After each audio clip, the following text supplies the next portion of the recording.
के वीडियो में हम 7 QC टूल्स के बारे में जानेंगे। It is the problem solving tool. जब हमको प्लांट में कोई भी इशू आता है तो उस प्रॉब्लम को, उस इशू को सॉल्व करने के लिए ये 7 QC टूल बहुत इम्पोर्टेंट है। हम 7 QC टूल के द्वारा हम किसी भी प्रॉब्लम को सॉल्व कर सकते हैं, इसीलिए इसको प्रॉब्लम सॉल्विंग टूल भी कहा गया है। 7 QC टूल के मतलब QC के 7 टूल हैं। ये 7 टूल का हेल्प लेकर के हम प्रॉब्लम को सॉल्व करते हैं। तो 7 QC टूल में जो पहला टूल है वो है चेक शीट, दूसरा टूल है हिस्टोग्राम, तीसरा टूल है स्ट्रेटिफिकेशन, चौथा टूल है पेरेटो डायग्राम, पांचवा टूल है कॉज एंड इफेक्ट डायग्राम, छठवां टूल है स्कैटर डायग्राम और सातवां टूल है कंट्रोल चार्ट। अब हम हर एक को चेक शीट क्या है, हिस्टोग्राम क्या है, स्ट्रेटिफिकेशन क्या है, पेरेटो डायग्राम क्या है, कॉज एंड इफेक्ट डायग्राम क्या है, स्कैटर डायग्राम क्या है और कंट्रोल चार्ट क्या है, हमें सातों टूल के बारे में अलग अलग से हम स्टडी करेंगे। जैसे अभी हम चेक शीट, अब 7 QC टूल के द्वारा हम किसी भी प्रॉब्लम को सॉल्व कर सकते हैं बहुत आसानी से। तो ये 7 QC टूल में सातों टूल बहुत इंपॉर्टेंट है, सातों टूल का यूज करना पड़ता है हमें प्रॉब्लम को सॉल्व करने में। तो जैसे पहला टूल है चेक शीट। चेक शीट भी एक इम्पॉर्टेंट टूल है। It is a simple tool for collection of data और data recording for better analysis. कोई भी प्रॉब्लम आता है तो पहले हमें सबसे पहले क्या चाहिए कि क्या क्या प्रॉब्लम आया उसका। जैसे अगर 100 पीस हमारा कोई रिजेक्शन हुआ है प्लांट में, तो 100 पीस का क्या क्या प्रॉब्लम है 100 पीस में, तो उसका हम डाटा कलेक्शन करेंगे, रिकॉर्डिंग करेंगे। तो जहाँ पर रिकॉर्डिंग करेंगे वही है हमारा चेक शीट। अभी देखिए चेक शीट है, ये कोई मशीनिंग कंपोनेंट है। ये सीरियल नंबर 1 से 10 डिफेक्ट हैं, ये टाइप ऑफ डिफेक्ट हैं, 1 से 10 डिफेक्ट हैं। जैसे OD under size, OD dia under size, outer dia, और length under size, OD run out NG, bore ID over, thickness under, thread over size, heavy dent on machine surface, hardness over, face run out NG, rusty. ये 10 तरह के defect हो गए। अब इस check sheet में suppose के लिए हमने 7 डेज का डाटा लिया। ये डेट है, एक तारीख, 2 तारीख, 3, 4, 7 तारीख, 7 डेट है, 1 से लेकर के 7 दिन तक का। ये 7 दिन का हमने डाटा सपोज के लिए रिजेक्शन का डाटा हमने कलेक्ट किया चेक शीट के माध्यम से, ठीक है ना। तो अभी जैसे पहले तारीख में आउटर डाया अंडर 3 पीस मिला, दूसरे में 5 मिला, 3 तारीख में 2 मिला, 7, इस तरह से 7 दिन का ये हमारा ये टोटल 33 पीस हो गया। नंबर ऑफ डिफेक्ट जो 33 पीस ओडी अंडर साइज के लिए रिजेक्शन हो गया। अभी लेंथ अंडर साइज, पहली तारीख को कुछ नहीं मिला, दो को भी नहीं कोई डिफेक्ट मिला, 3 को 1 पीस मिल गया, 4 को नहीं मिला, 5 को 3 पीस मिल गया length under size. OD run out का पहली तारीख को ही 2 पीस मिल गया, 2 को भी 3 पीस मिल गया, 3 तारीख को 1 पीस मिल गया, 4 तारीख को 6 मिल गया। इस 7 दिन का डाटा हमने ये पूरा सभी इस 10 डिफेक्ट का हमने यहाँ किया।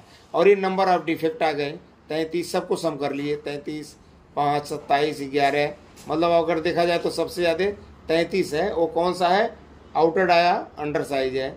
दूसरे नंबर पर जैसे 27 है, 27 क्या है, ओडी रनआउट एनजी है। तो इस तरह से हम चेक शीट में डाटा का कलेक्शन कर लिए। अब इसके द्वारा अब हम जो दूसरा टूल है हिस्टोग्राम। हिस्टोग्राम क्या है, histogram is an important tool which represent the check sheet data. जो एक चेक शीट का डाटा है represent in the form of bar graph. Bar graph, ये बार ग्राफ है, ये जो है बार ग्राफ है। बार ग्राफ और bar chart for easy visualisation within second.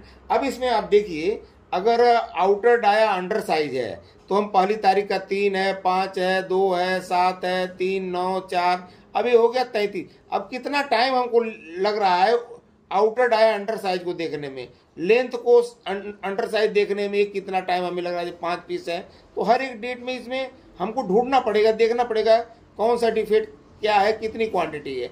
और हिस्टोग्राम में बस यही है कि ये जो है चेक शीट के डाटा को बार चार्ट में रिप्रेजेंट करता है, इसे हम बोलते हैं हिस्टोग्राम। सपोज कर लीजिए आउटर डाया अंडर साइज कितना है, 33, यहाँ पर आउटर डाया है और इसको सम जब कर दिए तो 33 हो गया। मतलब ये जो है टाइप ऑफ डिफेक्ट्स और ये उसकी टोटल डिफेक्टिव क्वांटिटी। अब इन दोनों के कॉम्बिनेशन से एक हमारा बार चार्ट तैयार हो गया, हिस्टोग्राम तैयार हो गया। एक्स एक्सिस रिप्रेजेंट करता है टाइप्स ऑफ डिफेक्ट और जो ये वाई एक्सिस है ये रिप्रेजेंट करता है डिफेक्टिव क्वांटिटी। मतलब ओडी अंडर साइज कितना है 33 पीस, लेंथ अंडर साइज कितना है 5 piece, OD run out NG कितना है 27 पीस। इस तरह से सारे डिफेक्ट 10 डिफेक्ट हैं, ये 7 दिन के डिफेक्ट है, 100 पीस ये निकला हुआ 100 पीस। अब इसका हिस्टोग्राम में कितना आसानी हो गया, हिस्टोग्राम में कितना आसानी हो गया, हम डिफेक्ट को आराम से देख सकते हैं। इसी तरह से क्रिकेट मैच में जो विकेट वाइज जो रन रिप्रेजेंट होता है टीवी में, टेलीविजन में, ये एक्स एक्सिस बताता है ओवर और ये वाई एक्सिस बताता है रन, कि पहले ओवर में कितना रन बना। जैसे सपोज के लिए इसी में कर लें, इसको थोड़ी देर के लिए आप ओवर मानिए। फर्स्ट ओवर में 33 रन, सेकंड ओवर में 5 रन, थर्ड ओवर में 27 रन। इस तरह से जो बार चार्ट हिस्टोग्राम जो डिस्प्ले होता है क्रिकेट मैच के गेम में, वो वही चीज़ है कि अगर हम एक चेकशीट में डाटा कलेक्ट करते हैं कि एक ओवर में कितना रन बना, ठीक है ना, तो उसको जो है हमें इजी वे से हम विजुलाइजेशन विद इन सेकंड में नहीं जजमेंट कर पाएंगे, लेकिन ये रिप्रेजेंट करता है सेकंडों में। हम पूरी डाटा को हम देख सकते हैं सेकंडों में हिस्टोग्राम के थ्रू। तो चेकशीट के डाटा को ही बार चार्ट में, ग्राफ में एक कन्वर्ट करके हिस्टोग्राम हमें बताता है, जो कि इजी विजुलाइजेशन इसमें हो जाता है। अब आ जाइए, जैसे चेकशीट हमने वो मशीनिंग कंपोनेंट का लिया था, इसीलिए चेक शीट जो इसी तरह से चेक शीट जो है हम सीट मेटल कंपोनेंट के लिए, इसमें भी 10 डिफेक्ट हैं। जैसे पहला डिफेक्ट है bending profile NG, embossing height NG, तीसरा डिफेक्ट मिस ब्लैंक, चौथा चिप ऑफ इशू, पांचवा अपना पियर्सिंग होल अंडर साइज, छठवां पंचिंग होल ओवर साइज, सातवां मटेरियल हार्डनेस एनजी, आठवां डिफेक्ट है paint peel off, welding missing, flatness NG. अब इस तरह के चेक शीट में 1 तारीख 2, इसमें भी 7 दिन का डाटा लिया गया है। पहले दिन में बेंडिंग प्रोफाइल एनजी 2 मिला, दूसरे दिन में 1 मिला। इस तरह से हमारा चेक शीट में हम डाटा कलेक्ट कर लेते हैं और इसका डिफेक्ट का सम कर लेते हैं और इसको हम हिस्टोग्राम यानी बार चार्ट में रिप्रेजेंट कर देते हैं, जिससे हमें आसानी से डिफेक्ट का पता लग जाता है। अब आ जाइए तीसरा 7QC टूल, जिसे बोलते हैं स्टेटिफिकेशन। स्टेटिफिकेशन क्या है, इसका 7QC टूल में क्या रोल है? तो अभी हम ये कह सकते हैं कि stratification is a tool which is use for categorization of data in group और help to location wise identify the data और एनजी पार्ट। मतलब स्टेटिफिकेशन क्या है कि हम कोई भी मिसलेनियस डाटा आया हुआ है, सपोज कर लीजिए यहाँ पर एग्जांपल हम दिखा रहे हैं कि ये 10 कंट्री है, UK, USA, Japan, UAE, France, German, Canada, Bangladesh, Iran and Sri Lanka. अब यहाँ से हमारा मटेरियल एक्सपोर्ट हुआ, हमारे कंपनी का मटेरियल एक्सपोर्ट हुआ और वहाँ से मटेरियल रिटर्न आ गया, रिजेक्शन। अब उसको हमें क्या करना पड़ेगा? कैटेगराइज करना पड़ेगा। क्या करना पड़ेगा? सेग्रीगेशन करना पड़ेगा। सेग्रीगेशन के बाद कैटेगराइज करना पड़ेगा और लोकेशन वाइज यूके कंट्री से कितना आया रिजेक्शन 11 पीस, यूएसए कंट्री का कितना आया 7 पीस, जापान का कितना आया 19 पीस, यूएई का कितना है 25 पीस। इस तरह से हम स्टेटिफिकेशन में क्या करते हैं, डाटा का कैटेगराइज करके हम लोकेशन वाइज इसको आइडेंटिफाई कर लेते हैं। इससे हमें एक काफी हेल्प मिल जाता है प्रॉब्लम को एनालिसिस करने में। तो ये भी स्टेटिफिकेशन भी एक टूल है जो कि हम डाटा को कैटेगराइज करने और ग्रुप में या लोकेशन वाइज आइडेंटिफाई करने में हेल्प करता है। अब इसमें जो है ये जो बार चार्ट है, मतलब स्टेटिफिकेशन के ये चेकशीट है और इसी चेकशीट को हमें बार चार्ट में फिर कन्वर्ट कर दिए और इसमें एक्स एक्सिस बताता है नंबर ऑफ कंट्री, कौन कौन सी कंट्री है, और जो वाई एक्सिस बताता है उस कंट्री से कितना क्वांटिटी मटेरियल रिटर्न आया। अब इस ग्राफ में ये बार चार्ट में हम आराम से देख ले रहे हैं, यूएई से सबसे ज्यादा रिजेक्शन आया, रिटर्न आया 25 पीस। हमने मटेरियल एक्सपोर्ट किया था और वो रिजेक्शन किसी कारणवश वो आ गया रिटर्न। इतने कंट्री से 100 पीस आया, 100 पीस में सबसे ज्यादा यूएई का है 25 पीस। तो हम जो है ये स्टेटिफिकेशन में हम डाटा को कैटेगराइज करते हैं और ग्रुपिंग कर लेते हैं ग्रुप वाइज। अब आ जाइए चौथा टूल जो क्या है, पैरेटो डायग्राम, ये बहुत इंपॉर्टेंट डायग्राम है। पैरेटो एक इटालियन इकोनॉमिस्ट थे, उनके नाम पर ये डायग्राम रखा गया है। पैरेटो डायग्राम क्या है ये देख लीजिए। Pareto diagram is the combination of descending bar chart and line graph in which bar chart represent type of defects and line graph present cumulative percentage. अब यहाँ पर देखिए, अभी जो हिस्टोग्राम में आपने देखा था, चेकशीट से आपने डाटा निकाला था, और इसमें क्या है कि हम प्रॉब्लम को ना डिसेंडिंग ऑर्डर में रखते हैं, यानी सबसे पहले हम सबसे ज्यादा वाला रिजेक्शन रखेंगे। जैसे outer dia under size 33 piece था उसमें अपना बार चार्ट में, तो हिस्टोग्राम में, ठीक है ना। तो outer dia under size 33 piece, OD run out NG 27 piece, यानी डिफेक्ट को ये डिसेंडिंग ऑर्डर में हम पैरेटो डायग्राम में, पैरेटो चार्ट जब हम बनाते हैं तो डिफेक्ट को डिसेंडिंग सीक्वेंस में रखते हैं, डिसेंडिंग ऑर्डर में रखते हैं कि सबसे पहले सबसे ज़्यादा रिजेक्शन क्वांटिटी, उसके बाद उससे कम क्वांटिटी, उसके बाद उससे, और सबसे लास्ट में सबसे कम क्वांटिटी हम ये करते हैं। ये डिफेक्ट है, 10 डिफेक्ट है और ये उनके क्वांटिटी हैं। अभी कम्युलेटिव क्वांटिटी आ जाइए। इसमें पैरेटो डायग्राम में, पैरेटो चार्ट में हमें कम्युलेटिव क्वांटिटी और कम्युलेटिव परसेंटेज चाहिए होता है। कम्युलेटिव परसेंटेज चाहिए होता है मेन एक्चुअली, लेकिन हमें कम्युलेटिव क्वांटिटी पहले निकालना पड़ेगा, फिर कम्युलेटिव परसेंटेज निकालना पड़ेगा। अब कम्युलेटिव क्वांटिटी कैसे निकालते हैं? ये 33 है तो 33 रहेगा।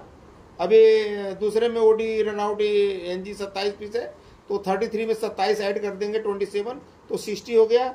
फिर उसके बाद तीसरा defect bore ID over size, उसमें 60 में 11 जोड़ देंगे तो 71 हो गया। 71 में फिर अगला थिकनेस अंडर साइज आता है, तो ये 7 जोड़ दिया 78। इस तरह से हम सम करते जाते हैं डिफेक्ट का, तो ये हमारा लास्ट में 100 आ जाए, क्योंकि 100 पार्ट थे।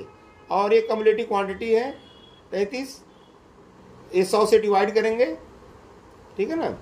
तो ये 33% हुआ, 60% हुआ, 71%, 78%, 33%, 88, और ये लास्ट में 100%। अब ये हमारा जो ये चार्ट बना हुआ है, ये बार चार्ट को ना हमें डिसेंडिंग ऑर्डर में कर दिए। पैरेटो चार्ट है ये। पैरेटो चार्ट में क्या हुआ कि सबसे ज्यादा क्वांटिटी ओडी अंडर साइज के तो 33 पीस, उससे ग्राफ देखिए डिसेंडिंग ऑर्डर में ग्राफ बन रहा है, डिसेंडिंग ऑर्डर में ग्राफ बन रहा है। पैरेटो में यही हम करते हैं कि जो हिस्टोग्राम का जो बार चार्ट था उसमें अनियमितता बीच में भी ज़्यादा था, किनारे फर्स्ट में कम था, लास्ट में ज़्यादा। लेकिन अब इसमें जो है हम डिक्रीजिंग ऑर्डर में हमने कर दिया ग्राफ को, 33, 27, 11, 7, 5, 5, 4, 3, 2, सबसे लास्ट 2 हुआ। तो इसमें जो है, इसमें ये सेकेंडरी एक्सिस है। सेकेंडरी एक्सिस में क्या होता है, ये कम्युलेटिव परसेंटेज, ये 100 है ना, ये 100 है। और ये इसमें 2 चार्ट बनते हैं ना, एक अभी ऊपर यहाँ बात किया गया है, it present bar chart present type of defect. ये कॉम्बिनेशन क्या बोल रहा है, combination of descending bar chart. ये डिसेंडिंग बार चार्ट है, ये डिसेंडिंग बार 33, 27, 11, 7, ये बार चार्ट है। डिसेंडिंग बार चार्ट का कॉम्बिनेशन है पैरेटो डायग्राम, और ये क्या है, ये लाइन ग्राफ है। क्या है, ये लाइन ग्राफ है। लाइन ग्राफ ये जो है सेकेंडरी एक्सिस जो है 10, 20, 30 से 100 तक, ये परसेंटेज जो कम्युलेटिव परसेंटेज आया है उससे ये जो है लाइन ग्राफ निकला हुआ है। अब इस पे पैरेटो चार्ट में भी जो है क्या है, एक्स एक्सिस बताता है टाइप्स ऑफ डिफेक्ट, और ये वाई एक्सिस बताता है defective quantity. OD under size कितना है, 33 पीस। दूसरा डिफेक्ट ओडी रनआउट एनजी है, वो 27 पीस। बोर आईडी ओवर है, वो 11 पीस। Thickness under 7 piece. इस तरह से ये हम डिसेंडिंग ऑर्डर में डिफेक्ट को लिखते हैं पैरेटो डायग्राम में। पैरेटो डायग्राम को जो है हम ये भी कहते हैं कि 80-20 प्रिंसिपल भी कहते हैं। उन्होंने ये बोला कि जो 20% कारण है, 20% जो डिफेक्ट है, उसके वजह से हमारा 80% लॉस होता है, 80% रिजेक्शन होता है। जैसे अभी इसमें देखिए, ये प्राइमरी एक्सिस और ये सेकेंडरी एक्सिस, प्राइमरी और सेकेंडरी एक्सिस के बीच का ये 100% लेंथ है। अब इसी लेंथ को उन्होंने किया है। इसी लेंथ में यहाँ से अब अगर आइए सेकेंडरी एक्सिस से यहाँ तक तो 80% एरिया हो गया। ये इधर जो है लेफ्ट साइड में जो ग्राफ है, ये दोनों रेड है, 27 और 33, ये मात्र 20% में है। तो उन्होंने ये बोला 80-20 का रेशियो, उन्होंने बोला कि 20% जो कारण है, डिफेक्ट का जो कारण है 20%, इसको ही हम, इसके ऊपर हम काम करेंगे। इसको अगर हम अटैक कर देंगे, इसको प्रॉब्लम हम इसको करेंगे, कारणों को दूर करेंगे, तो हमारा 80% प्रॉब्लम सॉल्व हो जाएगा। ये है 80-20 का प्रिंसिपल। उन्होंने ये बोला कि अगर ये जो है ये 20% कारण ऐसे हैं, ये 20% कारण ऐसे हैं, ये 20% को अगर हम 20% में क्या है, ओडी डाई अंडरसाइज और ओडी रन आउट एनजी 33 और 27, ये लार्ज क्वांटिटी में, अगर इन हम 20% कारणों को हम एलिमिनेट कर दें, दूर कर दें, तो हमारा 80% प्रॉब्लम सॉल्व हो जाएगा। यानी हमारा 80% रिजेक्शन का कॉस्ट सेविंग हो जाएगा मात्र 20% प्रॉब्लम को, इशू को दूर करने पर। अब आ जाइए पांचवा tool, cause and effect diagram. Cause and effect diagram क्या है? It is the most important QC tool to use the identified of potential cause of problem. कोई भी प्रॉब्लम का जो पोटेंशियल कॉज है, संभावित कारण है, उनको आइडेंटिफाई करने के लिए ये काज एंड इफेक्ट डायग्राम बहुत इंपॉर्टेंट टूल है। Through brainstorming for find out the main root cause of the problem. किसी भी प्रॉब्लम के मेन रूट कॉज तक, जड़ तक पहुंचने के लिए ये पहले पोटेंशियल कॉज निकालते हैं, और पोटेंशियल कॉज को फिर हम ब्रेन स्टॉर्मिंग करके हम इसको जो है इसका मेन रूट कॉज निकालते हैं। इस कॉज एंड इफेक्ट डायग्राम को फिशबोन डायग्राम भी बोलते हैं, इशिकावा डायग्राम भी बोलते हैं। क्या है? इशिकावा जापानी ये कंसल्टेंट थे, उन्होंने जो है प्रॉब्लम को, किसी भी प्रॉब्लम को सॉल्व करने का एक बहुत अच्छा मेथड इन्होंने कॉज एंड इफेक्ट डायग्राम में बताया है कि कोई भी प्रॉब्लम आती है तो 4M उसमें ज्यादा इन्वॉल्व होता है। 4M क्या है? Man, material, machine and method. 4M ज्यादा इन्वॉल्व होता है, क्योंकि किसी भी प्रोडक्ट को बनाने के लिए मैन की जरूरत है, मटेरियल की जरूरत है, मशीन की जरूरत है और मेथड की भी जरूरत है। ये चार के बिना, इस 4M के बिना कोई भी प्रोडक्ट नहीं बन सकता। तो किसी भी प्रोडक्ट को बनाने में, और किसी प्रोडक्ट में अगर कोई पार्ट एनजी आ जाता है, डायमेंशन नॉन कन्फर्मिंग आ जाता है, तो इन्हीं में ही किसी का फॉल्ट होगा। या तो मशीन का फॉल्ट होगा, या तो मटेरियल का फॉल्ट होगा, पार्ट रिजेक्ट हो गया, या तो मैन का स्किल का इशू होगा कि मटेरियल हमारा रिजेक्ट हो गया, या मेथड सही नहीं रहा था इसलिए हमारा मटेरियल रिजेक्ट हो गया। तो उन्होंने जो है प्रॉब्लम को आइडेंटिफाई करने के लिए, उसके पोटेंशियल कॉज को पता करने के लिए, और पोटेंशियल कॉज के द्वारा ब्रेन स्टॉर्मिंग करके जो प्रॉब्लम का मेन रूट कॉज है वहां तक पहुंचने के लिए वाई एनालिसिस के थ्रू उन्होंने एक काज एंड इफेक्ट डायग्राम बनाया है। और ये बहुत कारगर टूल है, बहुत इंपॉर्टेंट टूल है। सपोज कर लीजिए ये प्रॉब्लम है OD under size. OD under size अभी हमने बार चार्ट में देखा कि ओडी अंडर साइज 33 पीस था। तो हम इसमें जो परेटो चार्ट है, सबसे पहले सबसे ज्यादा वाला प्रॉब्लम सबसे पहले लिए, उससे कम वाला, उससे कम वाला, डिसेंडिंग ऑर्डर में हमने बार चार्ट बनाया। तो प्रॉब्लम उन्होंने ये देखा कि हम डिसेंडिंग ऑर्डर में इसलिए बना रहे हैं कि जो सबसे पहले प्रॉब्लम है, सबसे ज्यादा वाला प्रॉब्लम है, उसको हम सबसे पहले अटैक करेंगे। तो जैसे ओडी अंडर साइज 33 पीस निकला था, इस प्रॉब्लम को हमें साल पहले करना है। इसकी हम फिशबोन डायग्राम बनाए, और man, material, machine, method, measurement and environment, 4M and 1E। ये कॉज एंड इफेक्ट डायग्राम को क्या बोलते हैं? 4M और 1E, क्योंकि एक M मशीन, दूसरा मटेरियल, तीसरा मैन, चौथा मेथड और पांचवा मेजरमेंट। ये 4M हो गया। और 1E इन्वायरमेंट भी होता है। इन्वायरमेंट खराब होने की वजह से भी, ह्यूमिडिटी ज़्यादा है, मैन पावर का दिमाग नहीं काम कर रहा है, या किसी भी कारण से टेम्परेचर बहुत ज़्यादा है, ठीक है ना, उसको फटीग फील हो रहा है, किसी भी कारण बस इन्वायरमेंट भी फैक्टर है एक, जो कि रिजेक्शन को बनाने में इसका भी योगदान होता है। इन्वायरमेंट अगर खराब है तो पार्ट खराब बन सकता है।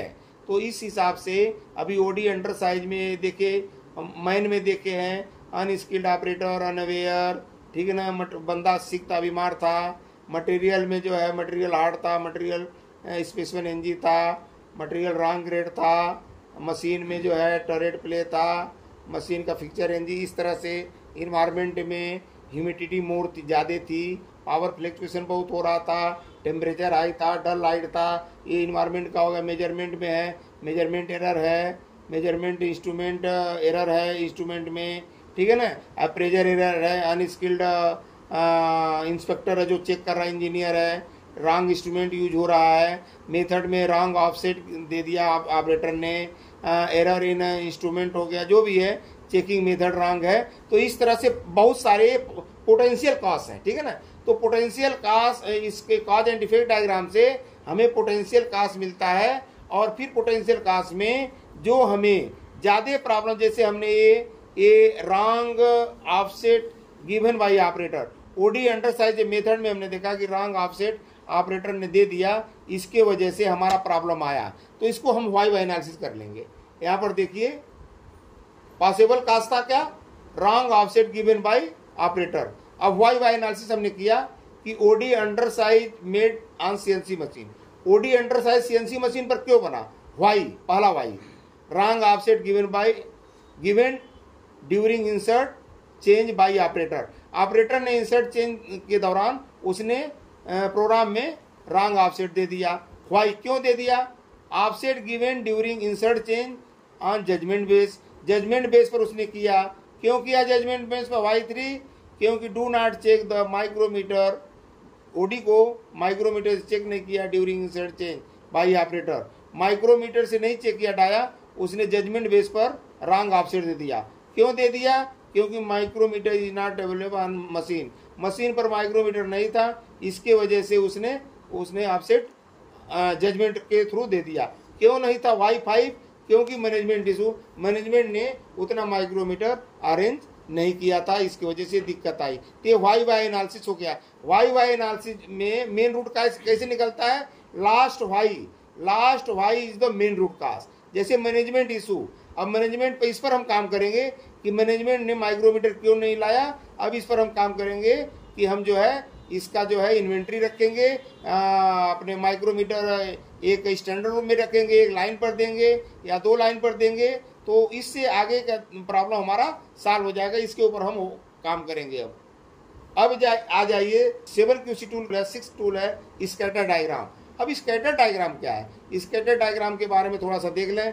Scatter diagram is an important QC tool which is use to analysis the relationship between 2 parameter या 2 वेरिएबल डाटा।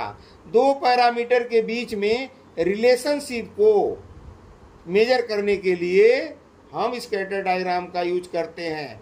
जैसे यहाँ देखिए एक चार्ट स्कैटर डायग्राम बना हुआ है, ये अपना ये एक्स एक्सिस है, ये टेम्परेचर है, ये हार्डनेस है। सपोज कर लीजिए हम टेम्परेचर बढ़ाते हैं तो हार्डनेस बढ़ रहा है, कभी टेम्परेचर बढ़ता है तो हार्डनेस घटता भी है, वो तो मटेरियल के कंपोजिशन के ऊपर डिपेंड है। तो सपोज कर लीजिए एक्स एक्सिस में टेम्परेचर है और वाई एक्सिस में हार्डनेस है।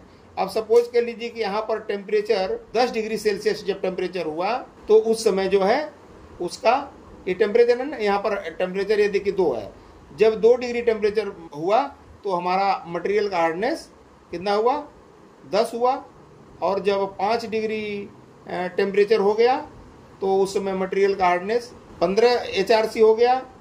इस तरह से 7 हुआ तो 20 HRC हो गया, और 10 डिग्री जब टेम्परेचर बढ़ाए तो 25 HRC मटेरियल का हार्डनेस हो गया। तो एक कॉम्बिनेशन रिलेशनशिप है टेम्परेचर और हार्डनेस का। स्कैटर डायग्राम जो है ये रिलेशनशिप बताता है between 2 parameter, between 2 variable data. अब लास्ट 7QC टूल है, जो 7वां टूल है 7QC टूल का, वो है कंट्रोल चार्ट। कंट्रोल चार्ट क्या है, control chart is a graphical tool which is use to control the process को कंट्रोल करने के लिए यूज होता है। और it is use to detect the variation in the process, और प्रोसेस में कितना वेरिएशन हो रहा है उस वेरिएशन को डिटेक्ट पता करने के लिए हमें control chart X bar R chart के रूप में हम ड्रा करते हैं। ये हमारा ये सेंटर लाइन है, ये हमारा डाया का अपर कंट्रोल लिमिट है, ये डाया का लोअर कंट्रोल लिमिट है।